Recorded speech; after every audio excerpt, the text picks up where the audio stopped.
আমরা আজকে এসেছি আমি আর প্রবল বাওয়ালি রাজবাড়ি, দক্ষিণ চব্বিশ পরগনার একটা জায়গা নোদাখালী। সেই নোদাখালীতে এসেছি বাওয়াল রাজবাড়িতে। অনেক দিনের ইচ্ছা ছিল আসার। প্রবল আর আমি আজকে ঘুরতে ঘুরতে চলে আসলাম।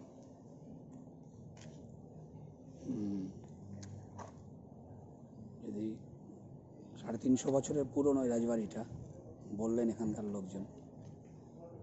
এর অফিসে আমরা কথা বললাম।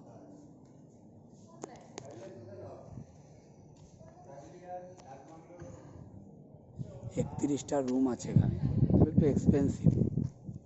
7,000 টাকা পার ডে রুম রেন্ট, আর ব্রেকফাস্টটা খালি কমপ্লিমেন্টারি এর সাথে।